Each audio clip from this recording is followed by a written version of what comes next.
right. Thanks for listening in. This is our last edition of Foot Washing. I'm going to call today's little ditty Farming Wounds.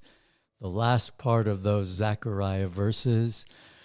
He, the prophet, will say, I am not a prophet. I am a farmer. When asked about the wounds on his body, he will answer, these wounds I was given at the house of my friends. St. Paul says this about such wounds. I fill up in my flesh what is still lacking in regards to Christ's afflictions for the sake of his body, the church. Colossians 1:24. During a lush time of renewal at the Vineyard Anaheim in the late 90s, John Wimber made sense of the increase of prophecy and other spiritual gifts that we were all experiencing together. And I quote, God is filling up our lake so that we might direct the waters towards the poor and needy, targets, desert areas that we can irrigate and help make fruitful communities. He was speaking as a church planter there.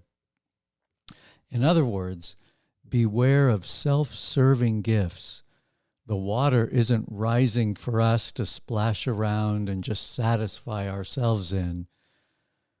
Mobilize to reach the lost and the least. That's the meaning of the water. I heard what Wimber was saying, and I thought of Isaiah 41, verses 17 through 20. I'm just reading parts of it. The poor and needy search for water, but there is none. But I, the Lord, will answer them. I will make rivers flow on barren heights and springs within the valleys. God gifted us with supercharged living water. Our task was to work hard and to dig strategic ditches that will carry life-giving nutrients to those perishing without them. We at Desert Stream were well poised to pick up our shovels. It was hard labor, but U.S. cities and nations around the globe beckoned. We dug waterways to release merciful streams in their direction. Jesus entrusted to us this marvel of love and labor as foreshadowed by Elisha, who prophesied, make the valley full of ditches. You will see neither wind nor rain, yet the valley will be filled with water. This is an easy thing in the eyes of the Lord. 2 Kings 3, verses 17 and 18. Amid our irrigation efforts, I recalled my childhood dream of becoming a farmer. That was actually my vocational dream as a child. Maybe in a weird way, I realized that dream as an adult. I rallied my fellows to dig ditches so that God's best could reach the least. We who were sourced in living water now lived to release that water.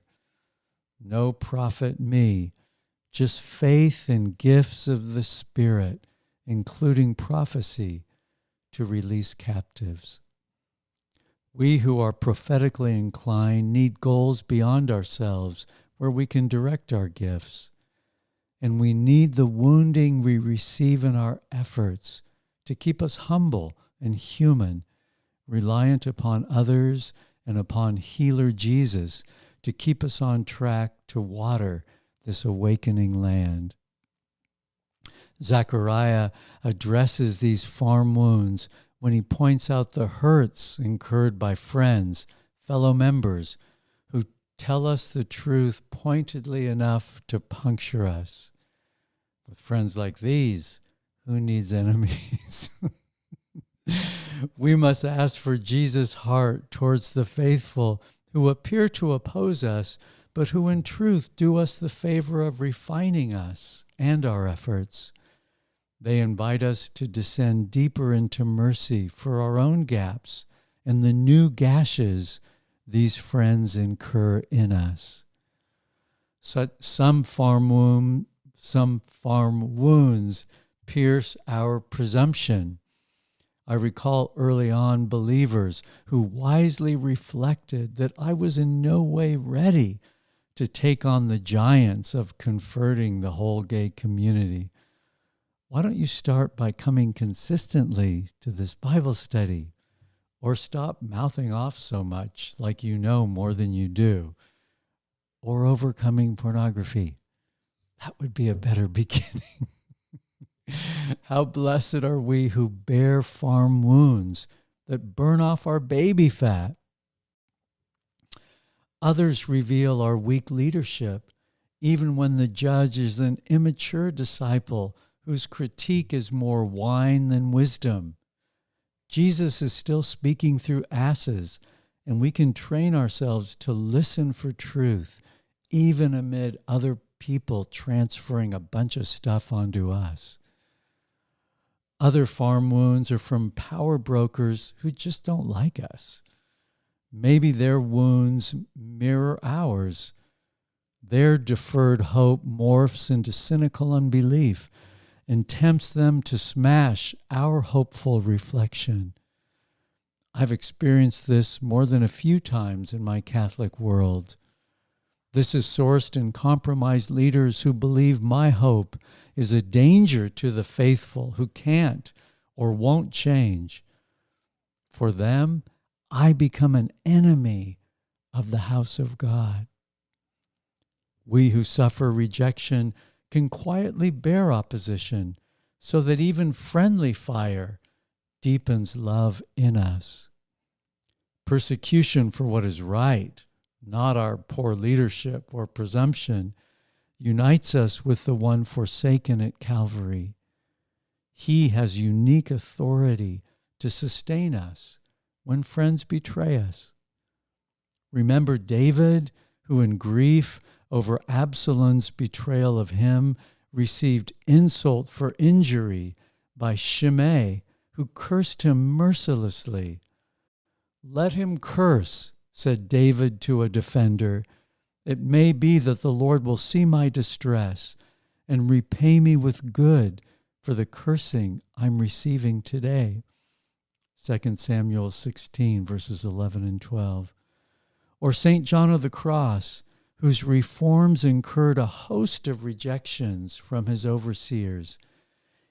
He persistently forbade his friends who sought to rectify these injustices. And I quote,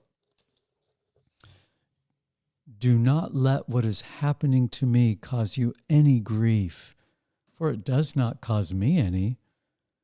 Men do not do these things, but God, who knows what suits us and arranges things for our good.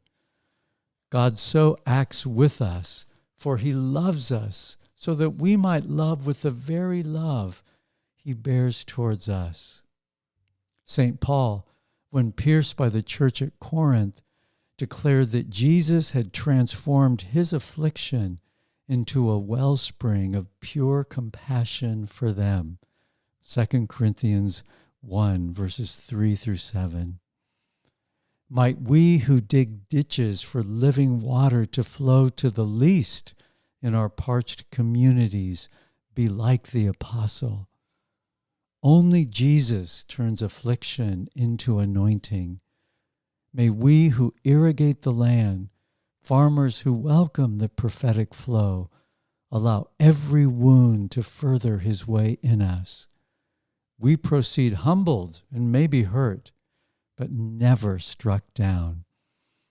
May we dare to believe that wounds we received in the house of friends work miracles.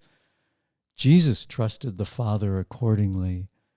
From his wounds still flow the river of delights, the fountain of life. Psalm 36. Happy Holy Week and Easter to you.